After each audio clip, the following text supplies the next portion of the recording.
nuestro entendimiento, Señor. A través de tu palabra, Señor, tu palabra preciosa, poderosa, que es la fuente que nos diste, tu revelación, para que te conociéramos, Señor, y para que pusiéramos nuestra fe sobre ella, Señor, sobre estas doctrinas santas y perfectas, Señor.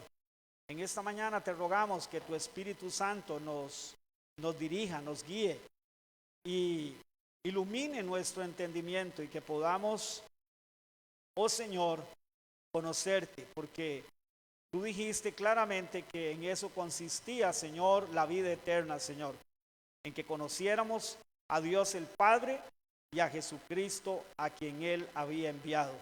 Señor, necesitamos conocerte, necesitamos que nuestra fe sea una fe sólida, porque la fe que es la que vale, la fe que realmente es verdadera, es aquella fe que está puesta en ti, Señor, no en nosotros, ni en ninguna cosa, Señor, que no seas tú, Señor. Gracias te damos en esta mañana, en el nombre precioso de Jesús. Amén y amén. Bueno, hoy, hermanos, vamos a tocar un tema. La Biblia, la palabra de Dios, siempre toda la Biblia es importantísima, pero vamos a ver, vamos a tocar un tema desde un punto doctrinal, escúcheme bien, es vital. Desde un punto de vista panorámico, cristiano, doctrinal, es vital. ¿Sí? Es vital.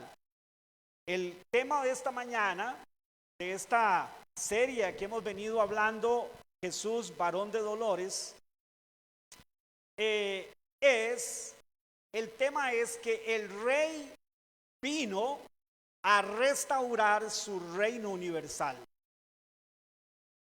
El rey Jesús vino a restaurar su reino universal. Vamos a ver, si yo preguntara esta mañana, ¿cuál cree usted, mi amado hermano y mi hermana, que es el tema central de toda la Biblia? ¿Qué podría usted decir? ¿Qué podría usted pensar? ¿Cuál cree usted que sea el tema central de toda la Biblia? Si quisiéramos definir en pocas palabras el tema central de las Sagradas Escrituras, tanto del Antiguo Testamento como del Nuevo Testamento, ¿qué pensaría usted? Si pasáramos un papelito, solamente es una suposición, ¿no? Es un supuesto nada más. Pero si pasáramos un papelito, hermanos, ahí vea, anote usted, ¿cuál cree usted que es el tema central de toda la Biblia? A ver, ¿qué pondría usted sobre ese papel? Ese es un propósito, pero ese tal vez no podríamos pensar que sea solamente el tema central. O sea, eso es en lo que respecta a nosotros, propósito que respecta a nosotros, pero, ¿sí? Ok, que Jesús vino a restaurar su reino. Vea, fíjense en esto, hermanos. Ahora, lo que Arturito acaba de decir es sumamente importante. De hecho, que eso que Arturo acaba de decir, hermanos, muchos creyentes todavía no lo entienden. Que ahora sus vidas ya no están para sí mismos, sino para glorificar a Dios. Eso hay un montón, hermanos, de cristianos que no lo entienden y siguen buscando, creyendo que la razón de ser cristianos y de ser salvos y de estar aquí en esta tierra es buscar su felicidad y buscar riqueza y buscar bienestar terrenal, ¿verdad? Pero cuando uno entiende eso, hermanos, le cambia el panorama totalmente, ¿sí? Pero bueno, no es que lo que Arturito ha dicho no sea un tema muy importante en la Biblia, lo es. Ahora, digamos un ejemplo. Yo le he hecho esta pregunta a bastantes personas cristianas y algunas me han dicho lo siguiente. Me han dicho, por ejemplo, pastor, yo creo que el tema central es Cristo. y sí que lo es. O otras personas me han dicho, pastor, yo creo que el tema central es la salvación nuestra. Esos son temas centrales, son importantes, pero no es enteramente el tema central. El tema central, mis amados hermanos y hermanas, es Cristo, pero Cristo, ¿por qué Cristo? ¿Por qué se hizo Cristo? Ustedes saben que la palabra Cristo significa ungido, ¿sí? Ungido. ¿Por qué Jesús se hizo el Mesías, el ungido de Dios? ¿O por qué fue declarado el ungido? ¿Para qué es la pregunta? Bueno, eso relaciona con el tema central de toda la Biblia. Si el tema central es Cristo, pero Cristo viniendo, ¿para qué? Bueno, obviamente ahí entra entonces la parte muy importante de nuestra salvación. Pero fíjese que si nosotros nos quedamos solo con que Cristo solo vino a salvarnos a nosotros y nada más, entonces eso quiere decir que no estamos viendo todo el panorama completo.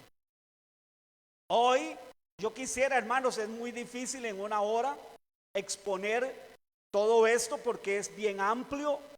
Es casi básicamente recorrer en algún sentido toda la Biblia en su hilo de pensamiento, ¿verdad? De mensaje, de propósito, pero es muy importante que nosotros entendamos qué significa que el rey vino a restaurar su reino universal. Yo creo que para saber eso, tenemos entonces que conocer el contexto para poder entender por qué el tema central es Cristo, pero viniendo a restaurar su reino universal. A ver, ¿qué fue lo que pasó? Para que podamos entender mejor. Bueno, Dios, que es el creador, el dueño, el rey, el señor de todas las cosas, creó los cielos y la tierra, creó todas las cosas, de eso estamos plenamente convencidos, pero hablando de la tierra e incluso de alguna manera del mismo cielo, fue interrumpida la paz y fue interrumpida el dominio de Dios, fue tergiversado o torcido de alguna manera. ¿Cómo? Primero Satanás empezó torciéndolo en el cielo. Al convencer a millones de ángeles a que se rebelaran contra Dios, ya estaba torciendo torciendo el sistema del reino de los cielos, que es perfecto y tiene que llegar a ser perfecto, porque no puede ser de otra manera, porque Dios es perfecto y Dios es único como rey, y por lo tanto tiene que ser de manera absoluta y total. Eso implica que todo lo que ha contaminado el reino de Dios tiene que ser erradicado, tiene que ser quitado de raíz. Entonces, primero en el cielo. Claro está que Satanás no pudo prevalecer en el cielo. ¿Ustedes se acuerdan lo que Jesús le dijo a sus discípulos cuando ellos empezaron a decir: ay, Señor, viera cómo los demonios se nos sujetaban? Y entonces Jesús le dijo: mire muchachitos, eso no es nada en comparación a lo que yo vi, o en otras palabras, a lo que yo hice. Yo vi al diablo mismo caer del cielo como un rayo, o sea, no prevaleció, no se encontró lugar para que él se quedara pervirtiendo el reino de Dios en los cielos. No podía ser. La presencia de Dios, en la presencia de Dios no puede habitar el mal. Y cuando el mal apareció en medio de la presencia de Dios, e inmediatamente Dios erradicó el mal. Satanás expulsado de los cielos, con todos los ahora ángeles que le servían a él, que se habían rebelado con Dios, fueron expulsados de los cielos. Pero ¿sabe qué, mis amados hermanos? Dios luego crea la tierra, crea al hombre, crea los cielos, crea el espacio, crea las galaxias, crea todo esto, y Satanás viene y viene con el propósito de torcer y de contaminar el reino de Dios en esta tierra. Y saben, por propósito divino lo consiguió. Yo sé que le puede parecer a usted como contradictorio, pero es que ¿quién podría hacer algo si Dios no quisiera que eso pase?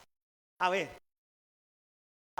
si Dios hubiera dicho jamás, ni en mi presencia, ni en la tierra, ni en ningún lugar que yo haya creado, donde yo domine, donde yo tengo mi poder, no, esto no va a pasar. ¿Quién podría hacerlo? Si sucedió, es porque en el plan de Dios estaba permitir que así sucediera. Claro, usted y yo eso no lo podemos entender ahora con esta cabecita, con esta mentecita tan pequeña. Yo no sé si allá necesitaremos entenderlo, tal vez no. Entonces, vamos a ver, analicemos un poquito para poder entender, como decía el contexto. ¿Qué pasó en el huerto del Edén? Satanás engaña al hombre, vamos a decirlo de una forma general, no vamos a entrar en detalles de cómo sucedió el orden, no. Engañó al hombre. A ver, y el llevar al hombre a pecar trastornó el reino de Dios sobre esta tierra, sobre el hombre. Recordemos que el hombre fue hecho semejante a la imagen de Dios para gobernar, para señorear. O sea, para que el reino de los cielos fuera sobre la tierra, llevado, gobernado por el hombre que era un representante de Dios en esta tierra. ¿Recuerdan lo que pasó capítulo 3 de Génesis? A raíz de la maldad del hombre, ¿qué hizo Dios? Maldijo la tierra. Ahora la tierra será maldita por tu causa. Y ahora comerás con dificultad. Ahora tendrás que trabajar. ¿Saben qué eso es lo que significa? Que sobre la tierra, mientras no hubiera esa maldición, todo iba a ser de manera perfecta. En el sentido de que no tendríamos huracanes como ahorita tenemos, no habrían terremotos, no habría muerte, no habría celos, no habría nada de eso, hermanos. Todo eso vino como parte de. Entonces, el reino de Dios, vamos a ver, fue de alguna manera contaminado, fue interrumpido. ¿Sí? Y por eso vemos que en la tierra, hermanos, no hay perfección. Ni siquiera nuestro cuerpo es perfecto, porque está condenado a la muerte por causa del pecado. Entonces, todo eso no puede permanecer así eternamente y para siempre. Porque el rey, el Señor es el Señor, y cuando Él iba a ascender a los cielos, Él dijo, toda potestad me es dada, ¿dónde? A ver, en el cielo y en la tierra. Pero vamos a ver, cuando Él vino la primera vez, vino a iniciar la restauración de ese reino, que fue maleado, que fue interrumpido, que fue torcido, porque imagínense, hermanos, que lo que el hombre hizo, el hombre no se dio cuenta de lo que realmente hizo. El hombre le entregó de alguna manera el dominio que Dios le había dado a él, en algún sentido, se lo entregó a Satanás en la mano. Y no solo el asunto del gobierno de las cosas, sino que se entregó a sí mismo al gobierno de Satanás. ¿Dice o no dice la Escritura que este mundo, hablando no del mundo físico, no de los astros, no de eso, hablando de la corriente de pensamiento de este mundo, dice o no dice la Biblia que Satanás es el rey de este mundo? Eso dice. ¿Dice o no dice la Biblia que Satanás tenía el imperio de la muerte? ¿Qué es todo eso? ¿Cómo Satanás obtuvo eso? Lo obtuvo porque el hombre, por su pecado, se sometió a él y le entregó eso al diablo. Y Satanás es lo que estaba buscando. Pero si Dios no hubiera querido que eso pasara, eso no hubiera podido pasar. Dios quiso que eso pasara. Sí, sí, mi hermano, yo sé que tal vez ya usted está ahí patinando, no sé, y diciendo, ¿cómo? Si Dios es bueno, perfecto. Sí, espérese un tantito a que terminemos todo el mensaje para que usted se dé cuenta, hermano. Bíblicamente hablando, ¿por qué todo esto así? ¿Verdad? Aunque en resumidas cuentas al final no entenderemos la mente de Dios. No entenderemos la mente de Dios en un 100%, ¿verdad?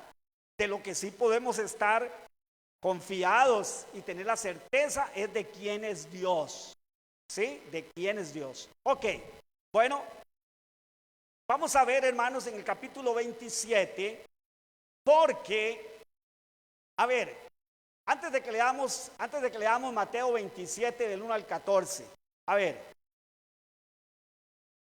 ¿cuál es la orientación o cuál es el mensaje, el tema central del mensaje de Jesús desde que Él inició su predicación del Evangelio? A ver, primero comencemos con Juan el Bautista, que era el precursor de Jesús, o sea, el que iba adelante allanándole el espacio, que los corazones fueran preparados para que cuando Él viniera los corazones estuvieran preparados. Así lo había dicho el profeta Joel, que vendría uno que vendría adelante y que enderezaría el camino al Mesías.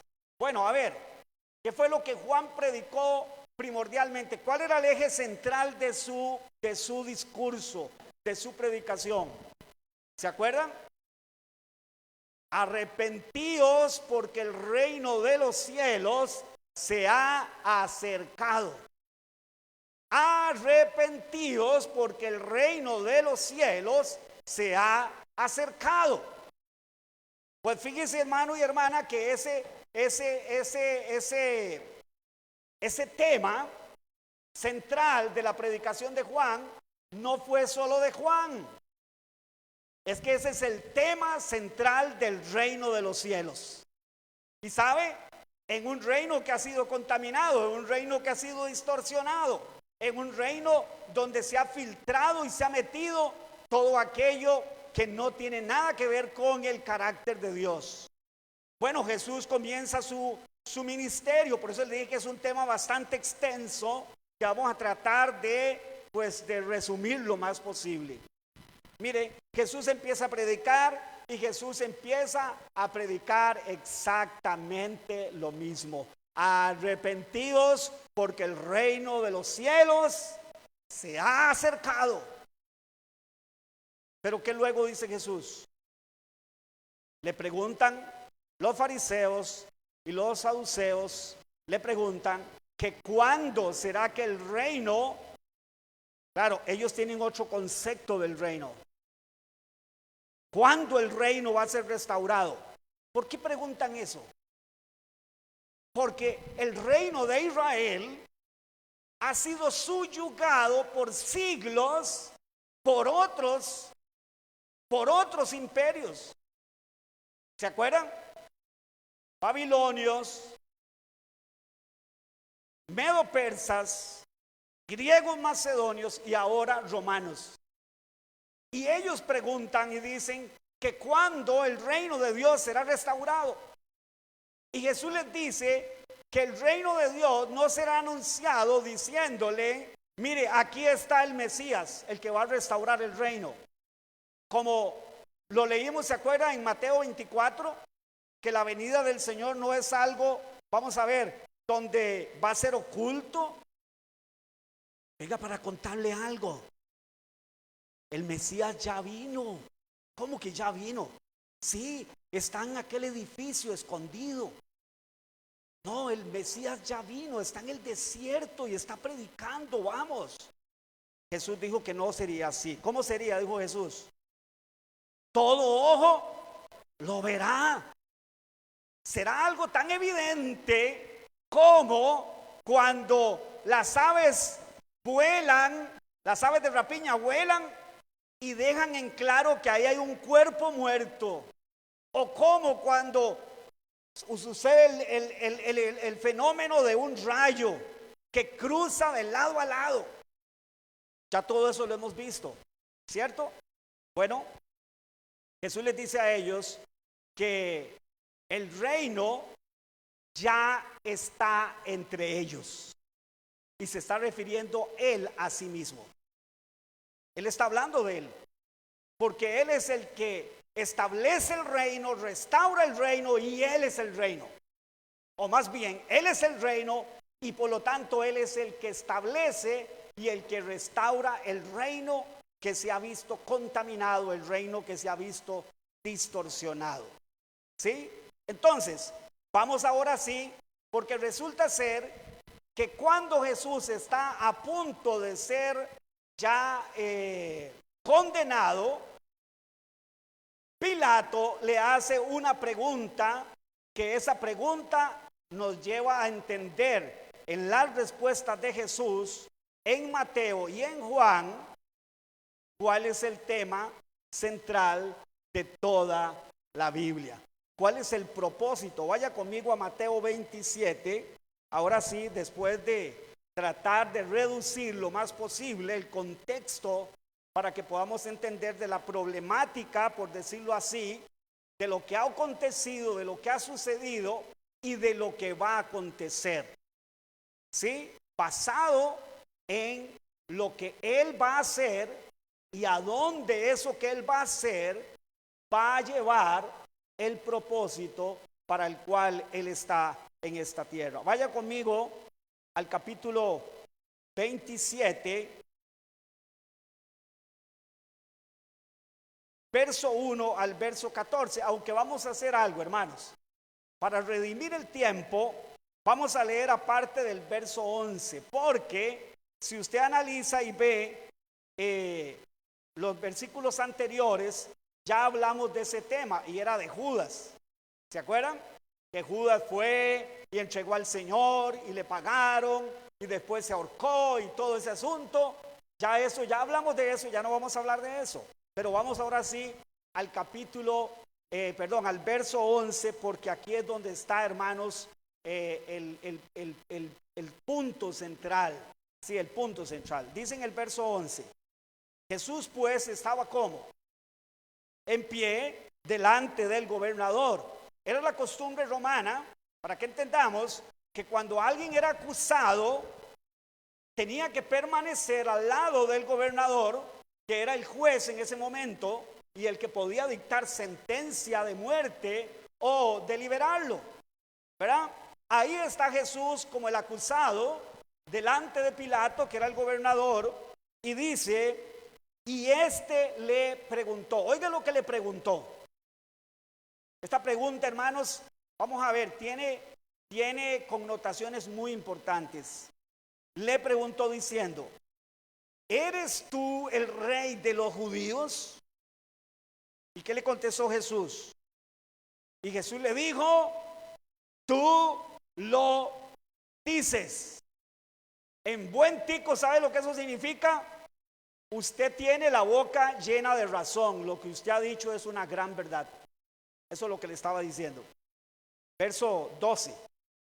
Y siendo acusado por los principales sacerdotes y por los ancianos, recuerda que estaba ante el Sanedrín, que era compuesto por 40 hombres, fariseos, saduceos, o sea, estaban revueltos, ¿verdad? Diferentes sectas religiosas y estaban ahí para hacer juicio. Ese era el Sanedrín. Dice, y estaba siendo acusado por ellos, ¿verdad? Por los sacerdotes, por los ancianos. Y nada respondió ¿quién? Jesús. No respondía nada ante las acusaciones. Pilato entonces le dijo, ¿no oyes cuántas cosas testifican contra ti? O sea, ¿es que estás sordo? ¿No oye cómo te acusan? ¿No te das cuenta que te están poniendo en una situación de muerte, de condenación? Verso 14. Pero Jesús no le respondió ni una palabra, ni una palabra. De tal manera que el gobernador, que se maravillaba mucho ¿Qué es esto? Nunca he visto algo igual. Les adelanto algo. En los juicios romanos, los acusados tenían derecho a defenderse. Si algo tenían los romanos, es que los romanos no juzgaban a alguien o lo condenaban a la muerte o a la cárcel, hermanos, así porque así. El condenado o el acusado tenía la oportunidad de defenderse. ¿Sí? Y de decir, eso que están diciendo de mí es cierto o eso que están diciendo de mí es mentira. Y de presentar incluso evidencias o argumentos para librarse. Pero a Pilato le sorprende de que Jesús no esté usando esa garantía. No la está usando. ¿Qué es esto tan raro? ¿Qué es este hombre tan extraño? Lo están acusando. A ver, ¿de qué estaban acusando a Jesús? A ver si hemos entendido un poco de lo que Jesús lo estaban acusando. De decir, número uno, que era el Hijo de Dios. ¿A quién ofendía eso? ¿A los judíos o a los romanos? A los judíos. Porque ellos tenían celo de decir, solo hay un Dios.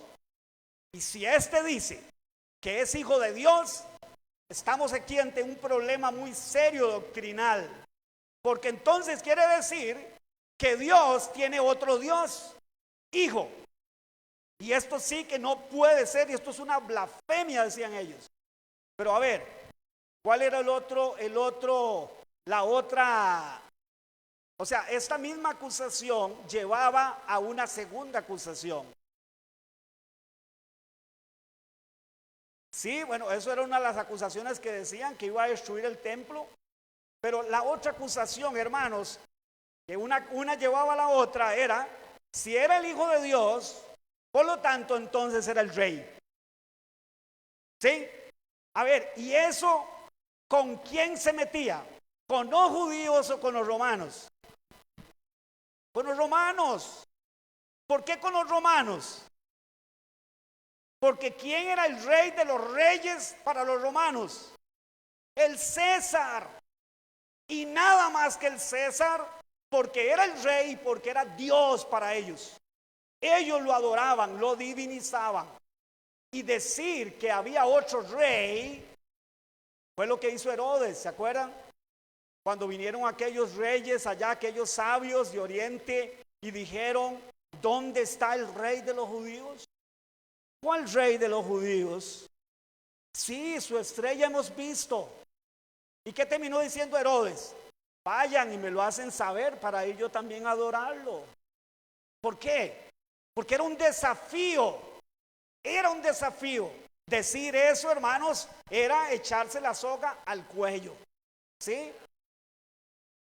Y eso produjo una matanza de niños tremendo, que estaba profetizado, por cierto, en las Escrituras. ¿Verdad? Ok, vamos a ver. Entonces, como decía antes, si nosotros tratamos de resumir lo más posible el tema central del Antiguo Testamento y del Nuevo Testamento, ¿cuál es el tema central? Cristo.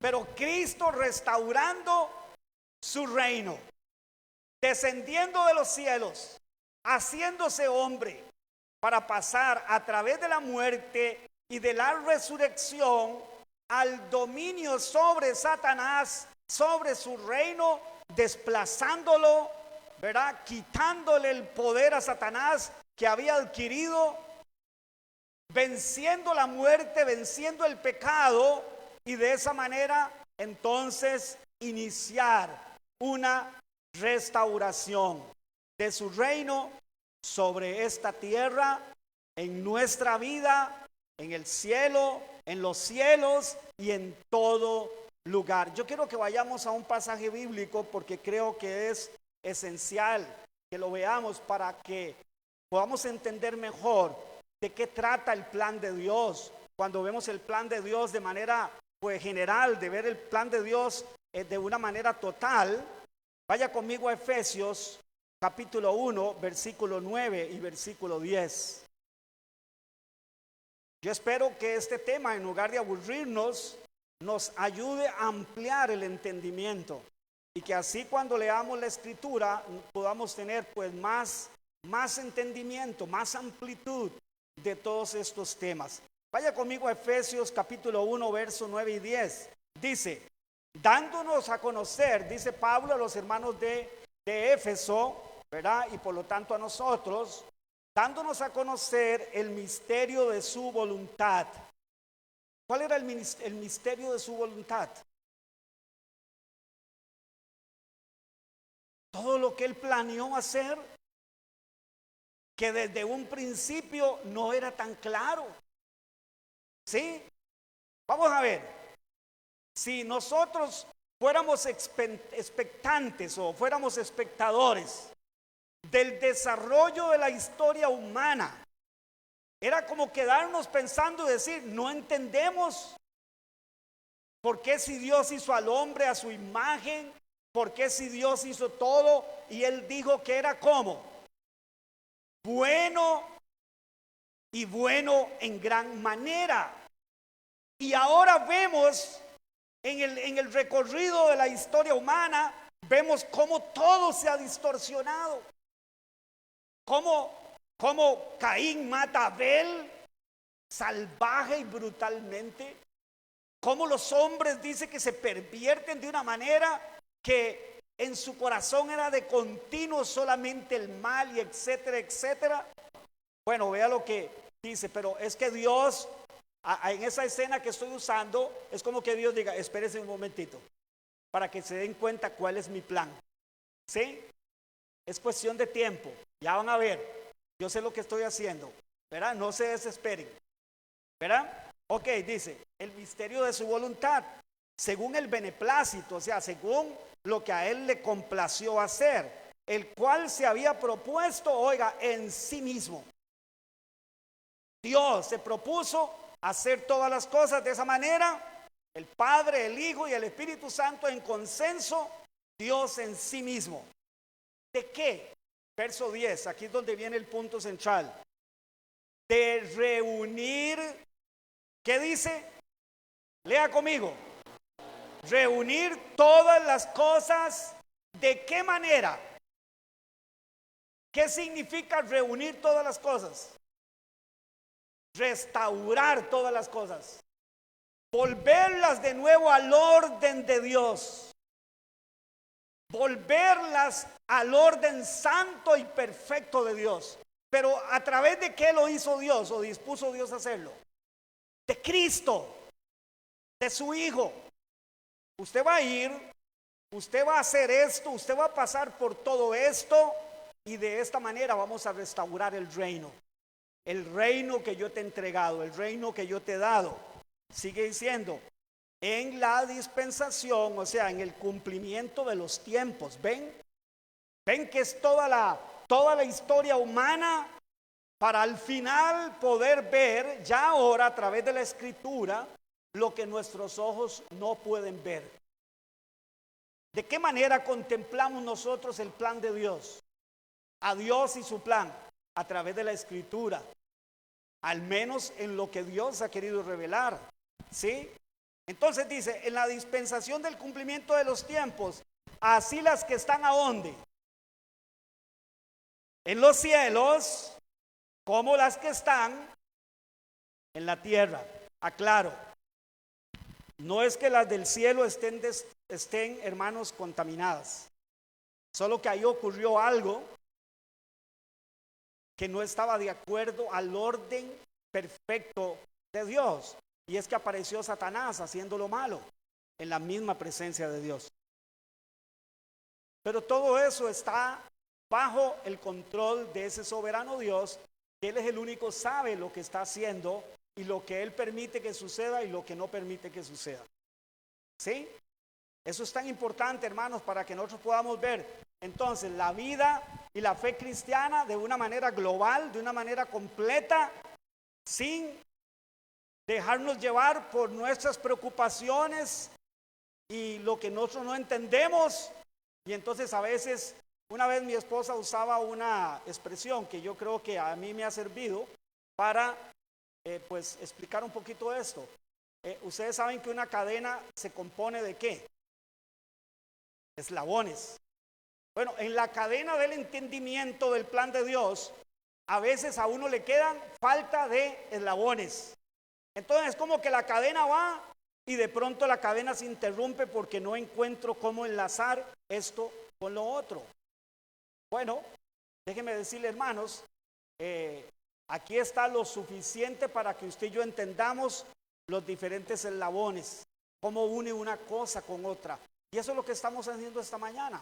Estamos tratando de unir una cosa con la otra para entender por qué es que las cosas han sucedido así y por qué es que las cosas van a suceder así. ¿Sí? Han sucedido así y van a suceder así. Ahora, entonces, ahora tenemos que el plan de Dios es reunir todas las cosas en Cristo. Eso es volver al orden divino, al orden de santidad, al orden de perfección, al orden donde solamente gobierna una cosa: la santidad de Dios, el poder de Dios, la gloria de Dios. Todo le rinde culto a Él, todo le da gloria. Ya no hay un pensamiento que no lo honre, ya no habrá entonces una acción que no lo honre, pero ahora no es así. El mal se metió aquí, el mal se nos metió y el mal lo heredamos, como decía mi hermano Steve ahora, todos. A ver, hermanos, ¿cuántos de nosotros ya no quisiéramos tener nada malo en nosotros? ¿Cuántos de nosotros ya no quisiéramos tener pensamientos malos, acciones malas? ¿Cuántos de nosotros no quisiéramos ver cómo los seres humanos, en lugar de odiarse, aborrecerse, matarse en unos a otros, que se amaran y que se ayudaran unos a otros? ¿Cuántos no deseamos eso?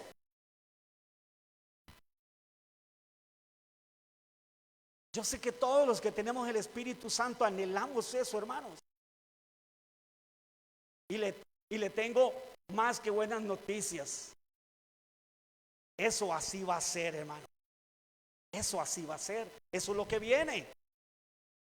Entonces, a ver, el mensaje de Jesús en los evangelios, ¿con qué estaba conectado directamente el mensaje de Jesús en los evangelios?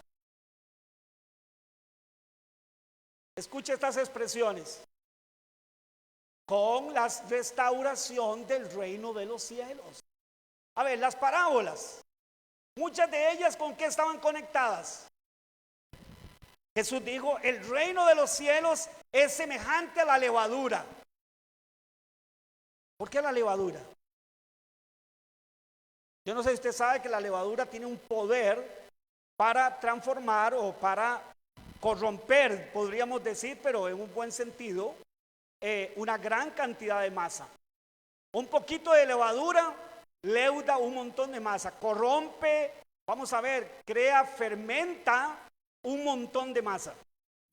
Fíjese que el reino de los cielos tiene esa particularidad: algo que empezó muy pequeñito va a ir leudando toda la masa hasta que toda la masa sea leudada. ¿Qué quiere decir eso? El dominio, el control del Señor parece que es poquito al principio, parece que todo está perdido, parece que todo está en manos del mismo diablo, parece que todo está corrompido, pero ahí está el reino de Dios haciendo efecto, haciendo efecto, haciendo efecto, haciendo efecto, hasta su segunda venida, donde el reino de Dios se consumará. ¿Ven qué importante es conocer toda la escritura para poder sacar una línea de pensamiento, hermanos, doctrinal? ¿Sabe qué dice el libro de Apocalipsis? Que en la séptima trompeta se consumará, oiga, se consumará el misterio de Dios. ¿Sabe lo que eso significa? La consumación de su reino. Y entonces dice: ahora ha venido la gloria de nuestro Cristo. Ahora Él toma total y absoluto poder de todas las cosas. En el mensaje de Jesús, hermanos, ejemplo, las bienaventuranzas. ¿Qué son las bienaventuranzas?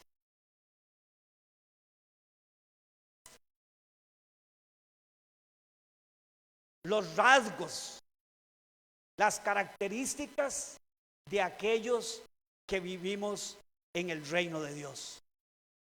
Esos son las bienaventuranzas.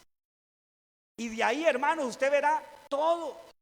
Ahora entendemos mejor por qué los discípulos le preguntaron a Jesús: ¿cuándo restaurarás el reino? ¿Cuándo? Si ya Él se iba. Usted se puede imaginar la sensación que ellos tenían, a como somos nosotros los seres humanos, que todo lo queremos saber aquí y ahora ya. Y ellos están desesperados: Señor, te vas, pero ¿y el reino? ¿Y qué les dijo Jesús? No os toca a vosotros saber qué. El tiempo, las sazones. O sea, la sazón es, el punto ideal. Bueno, no les toca a ustedes saber cuándo es que eso ocurre. Pero lo que sí ustedes necesitan saber es esto: recibiréis poder para que me seáis testigos. ¿Sí? Pero cuando Jesús, antes de irse, Mateo 28, Jesús les había dicho unas palabras relacionadas a esto que estamos diciendo, muy importantes. Toda potestad me es dada. ¿Dónde? Era necesario que ellos supieran que aunque Jesús no les daba un ABC de cómo el reino se iba a establecer totalmente en esta vida, en esta tierra, lo cierto era que aunque Él se fuera, Él iba a estar sentado a la derecha de Dios el Padre, en dominio, en poder, con la promesa de volver para completar su reino. Ahora, ¿qué tiene que ver todo esto, hermanos, con la expresión de Pilato? Es que Pilato dio en el clavo, hermanos, aunque él lo hizo con malas intenciones. Porque ¿sabe qué? Como Pilato se dio cuenta que no iba a hacer desistir al Sanedrín judío, y yo no sé si usted sabía, pero el Sanedrín judío tenía mucha influencia sobre el Imperio Romano. Por sus políticas, el Imperio Romano, una de las cosas que defendía a capa y espada era la paz. Era que en el imperio, los que vivían en el imperio vivieran en paz. Y de esa manera, entonces se la atribuyeran ¿a quién? A César. Y le rindieran culto y le sirvieran y lo adoraran con todo el corazón. O sea, que vivieran enamorados de César. ¡Wow! Es que ¿quién no quiere vivir en este reino con César? Si César es todo. César nos da todo. César nos es esto, nos de lo otro. Bueno, pero sabe que había algo, hermanos, que podía entonces ayudarle a Pilato a salir de este embrollo en que estaba.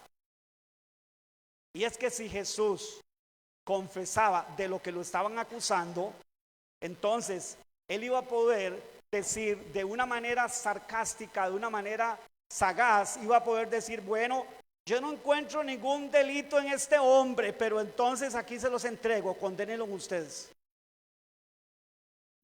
Porque los judíos no podían hacer eso. Solo los romanos lo podían hacer. Los judíos no podían condenar a nadie a la muerte, solo los romanos lo podían hacer, tenían la autoridad, porque eran al final quienes gobernaban sobre ellos. Entonces, este Pilato, de una forma muy sagaz, pero siendo guiado por Dios para que se consumaran todas las cosas tal cual estaban determinadas por él. Entonces, parece ser que Pilato apela a lo que le han dicho a él, sí, porque en San Juan Jesús le pregunta, a ver, cuando él le dice: ¿eres tú el rey de los judíos? Él le dice, Jesús le responde y le dice: A ver, ¿usted lo dice por usted mismo o porque a usted le dijeron que yo soy el rey de los judíos? Porque era de eso que acusaban a Jesús. Y él lo utiliza, hermanos, con sagacidad, con astucia, para entonces decir, ok, como yo no puedo hacer que esta gente desista de condenarlo, yo voy a tener que condenarlo, pero yo no voy a quedar como quien lo condena. ¿Ah? Sino que sean ellos. Con sagacidad entonces le pregunta a Jesús, esperando ver si Jesús se condenaba de alguna manera a sí mismo. ¿Eres tú el rey de los judíos? Están ahí delante del Sanedrín, están delante de los sacerdotes. Y de alguna manera posiblemente Pilato dice, si él contesta que él es el rey, él se echa la soga a cuello, él va a ser condenado y así yo me voy a lavar las manos literalmente y no fui yo, fueron ustedes los que lo condenaron porque al final son sus problemas de sus leyes y de sus asuntos. Pero que esto no me venga a interferir a mí en mi posición de gobernador y de ponerme en mal ante el César. Claro, los gobernadores se cuidaban mucho de no tener una mala reputación delante del César y que el César pudiera decir, has hecho muy buen trabajo, has sido muy certero en tus juicios, etcétera, etcétera. Y eso era lo que Pilatos estaba buscando. Y de acuerdo al plan de Dios, a él le cayó como anillo al dedo. Porque Jesús, que no respondía a nada, ahora sí respondió. Y ahora sí dijo, tú lo dices. Y vea, vaya conmigo al Evangelio de Juan, mi amado hermano y mi hermana, para que vea usted que es mucho más expedito. San Juan capítulo 18. San Juan capítulo 18 del verso 33 al verso 37. Es el mismo relato, pero con unos datos adicionales que Mateo no nos dice allá y que nos ayudan. San Juan capítulo 18, versículo 33 al 37.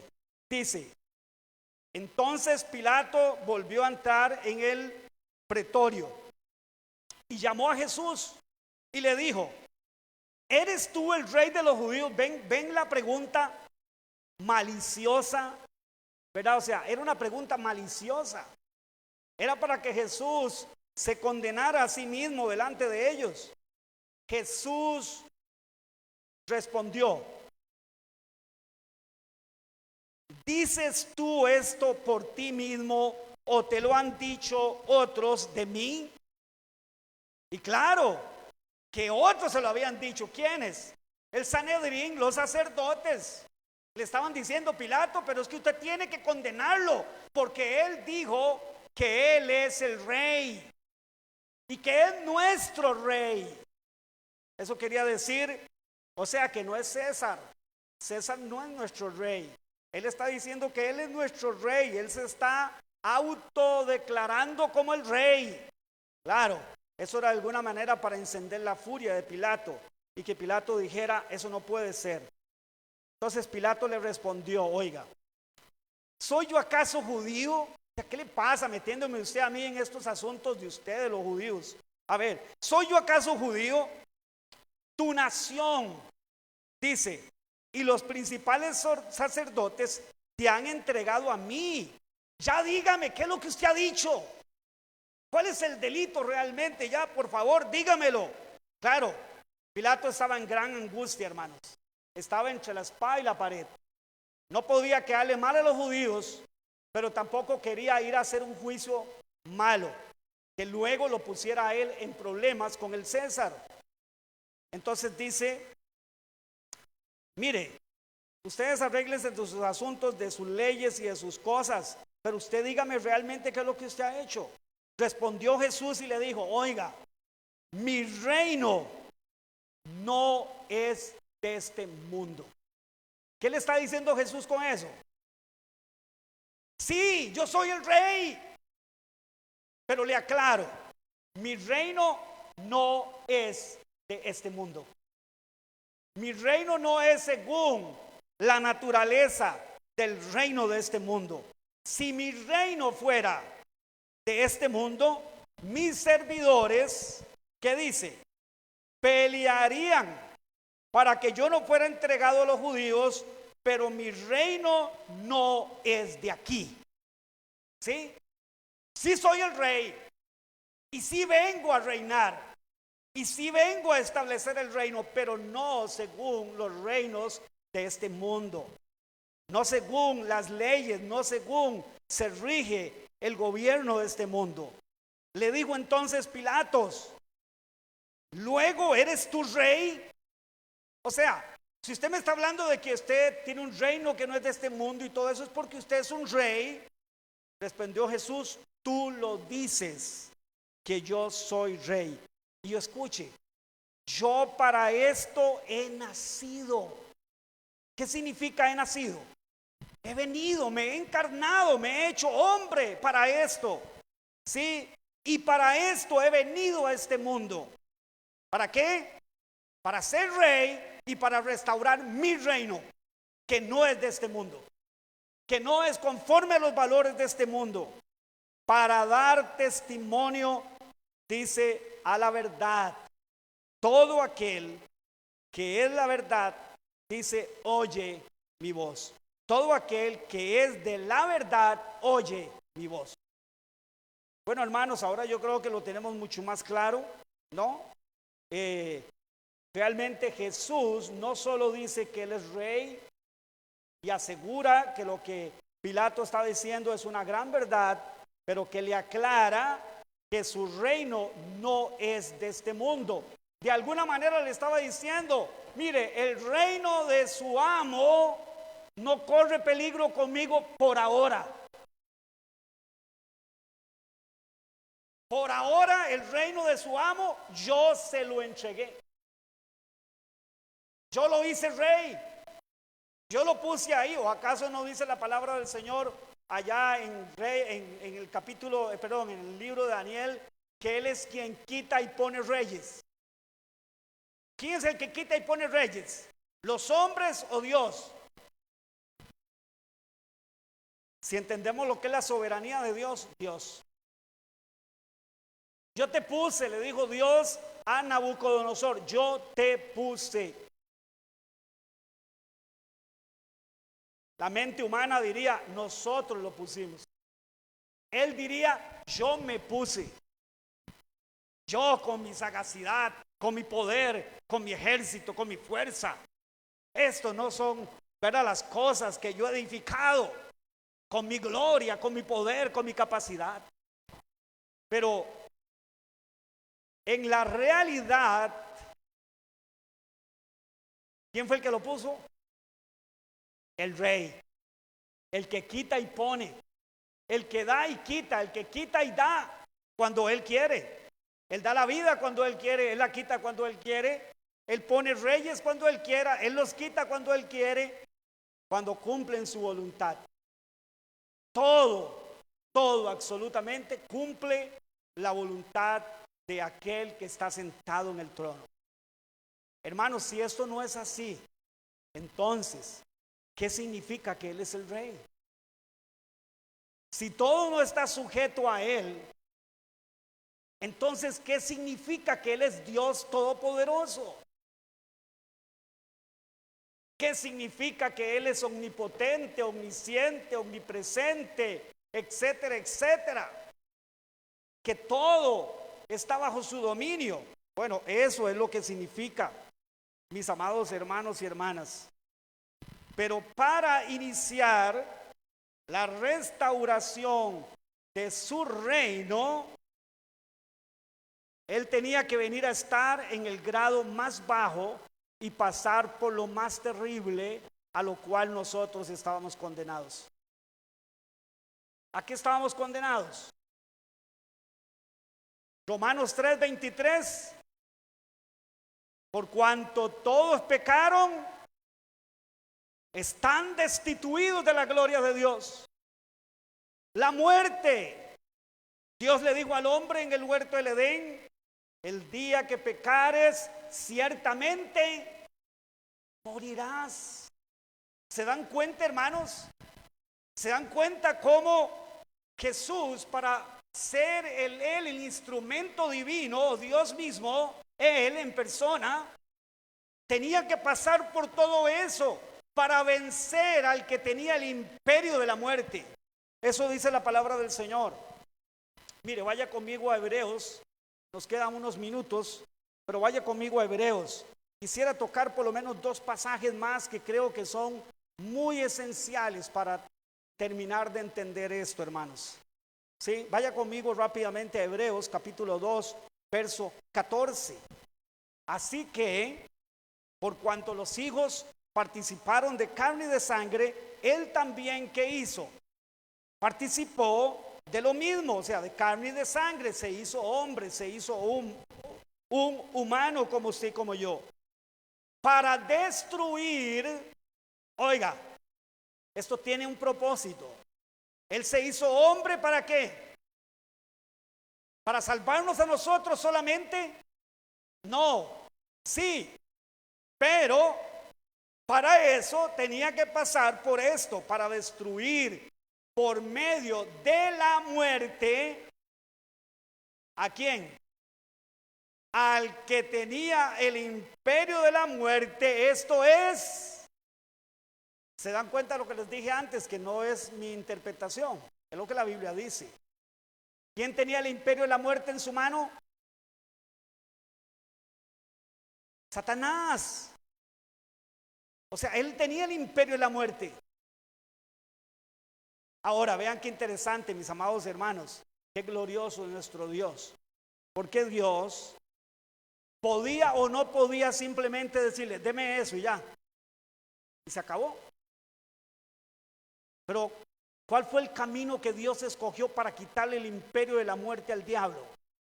La muerte misma. Él decidió pasar por la muerte para, a través de la muerte, que era el grado más desfavorecedor o de menos posibilidad, porque para nosotros la muerte, ¿qué es?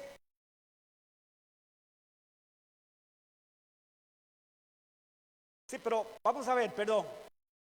Vamos a ver, desde el punto de vista humano, ¿qué es la muerte desde el punto de vista humano? La finalización de todo. O sea, una persona murió, se acabó. Obviamente, a través de la fe y de la doctrina cristiana, entendemos que morimos en esperanza y que ahí no se acaba todo. Pero desde la perspectiva humana, la muerte es como el final, como vamos a ver, como decir, llegar al punto mayor del castigo. Se acabó. Pero fíjese que Él escogió la muerte para pasar por ella, porque la muerte no se podía apoderar de Él. No lo podía dejar en el Hades. No dejarás que mi alma se quede en el Seol, ni que mi cuerpo se pudra. ¿Ven qué hermoso? ¿Ven qué maravilloso? Él está ahí de pie ante Pilato, lo están acusando y Él ahora hace la declaración más gloriosa que había hecho en un momento tan pero tan elemental, tan crucial como este. Y es, sí, yo soy el rey, no de los judíos solamente, yo soy el rey, pero no soy el rey de Israel solamente, soy el rey del universo. Y a eso he venido, para eso nací. Pero primero debo pasar por ahí, porque es ahí, cuando yo esté ahí en la cruz clavado, ahí donde yo voy a destruir al que trajo el pecado al hombre. Y dice la palabra del Señor que Jesús, triunfando sobre ellos en la cruz, ellos es Satanás y su reino, triunfando sobre ellos en la cruz, Él triunfó sobre ellos. ¿A dónde? En la cruz. Muriendo como lo peor, en el peor castigo, de la manera más cruel, de la manera más injusta, y pasando por la muerte para luego al tercer día levantarse con poder y gloria, habiendo derrotado lo que nos tenía derrotados a nosotros. ¿Se da cuenta Qué hermoso, hermanos, qué glorioso. No es solamente ver y decir, ay, sí, Jesús ahora está agonizando y ahora. No, es que lo hermoso y glorioso es de que Él pasara por ahí. Parecía ser humanamente que era perder, que era estar en desventaja. Pero ese es Dios, glorioso y precioso, que escoge lo que parece y lo que es peor para de ahí sacar lo mejor, lo más grande. ¿Sí? Su hijo ahora está ante un tribunal humano siendo acusado por ser lo que él es, calumniado, acusado de una manera falsa, ¿verdad? Con alevosía, con maldad, para poder matarlo. Y ahí está el Señor. Pero ahí está, hermanos, iniciando la restauración de su reino glorioso. Qué hermoso, hermanos. Qué maravilloso. Más que solamente hermoso, es esperanzador, glorioso. Ver a nuestro Dios pasar por ahí, hermanos. Sí, ir a la tumba, como todos nosotros. Pero su cuerpo no se pudrió, no se podía pudrir. El Seol, abajo donde estaban los muertos, no lo podía contener. Y por eso es que Jesús dijo que de ahí había sacado Él la iglesia, porque las puertas del Hades no prevalecerían contra la iglesia, contra Él ni contra su iglesia. El Hades tiene ya poder. Porque ahora, ¿dónde van aquellos que mueren en Él? Ya no van al Hades. ¿A dónde van? ¿A dónde le dijo Jesús al ladrón que estaba a la par, al que se arrepintió? ¿A dónde le dijo que iba a ir? Ciertamente hoy estarás conmigo, ¿a dónde? En el paraíso. Ese es el destino, eso es el triunfo, eso es lo que Él consiguió a través de su muerte y de su resurrección. Entonces, ¿se da cuenta, hermano? Ahora quiero leer, ya para terminar, un pasaje que cierra de alguna manera el cumplimiento o sea, la consumación de la restauración del reino. Vaya conmigo a Apocalipsis, o si quiere lo escucha. Dice Apocalipsis capítulo 11, versículo 15 al 19, y con esto terminamos.